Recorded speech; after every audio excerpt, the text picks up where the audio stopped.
Gloucestershire stayed top of Group A as they continued along the road to Lords with a third win from 4 games in the Royal London One Day Cup, defeating Leicestershire by 7 wickets on a rain-affected day in Bristol.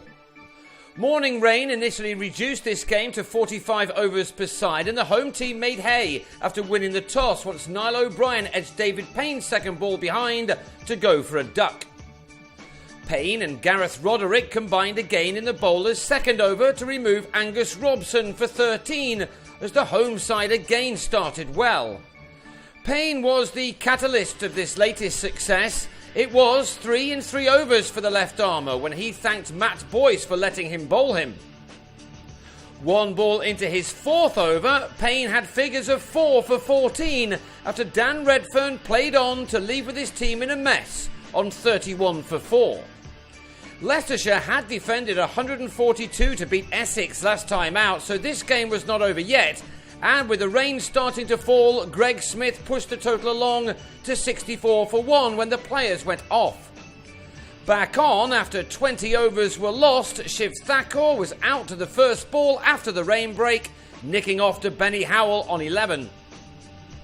Leicestershire had been left with 10 overs to go for broke. The rain break certainly not working in their favour.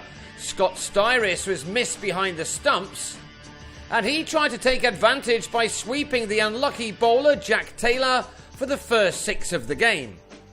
Aiming for another one with only 20 balls of the innings remaining, the Kiwi holed out to Ian Cobain off Craig Miles to go for 29.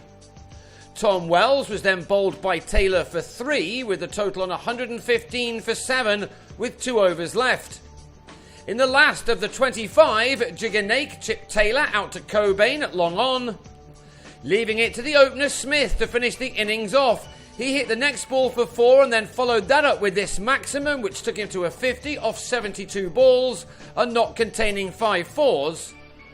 And he became left-handed again to hit the next delivery for another boundary to end on 55, made out of his side's 136 for 8, Payne finishing with 4 for 23 from his 6 overs.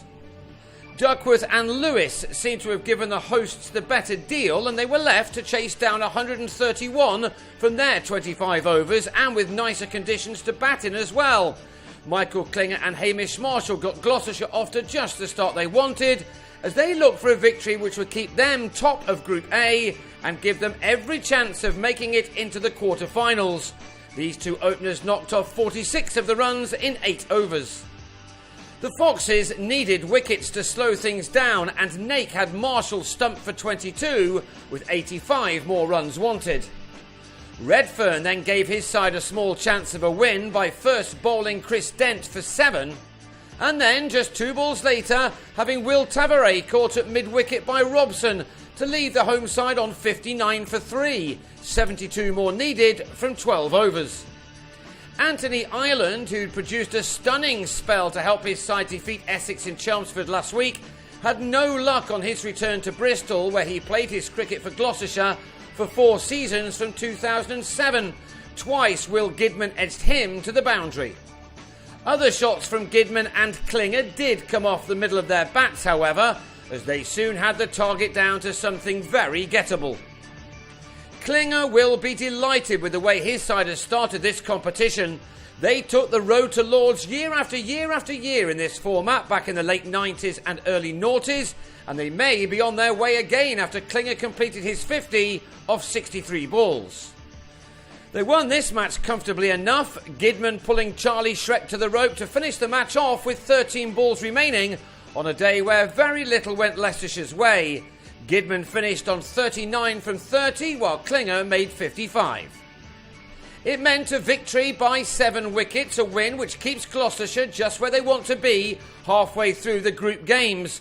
A win under lights on Friday against fellow high flyers Essex in Chelmsford will go a long way to confirming a place in the last 8. Leicestershire have no time to reflect as they headed off to Southampton for a day-night match with Hampshire on Wednesday.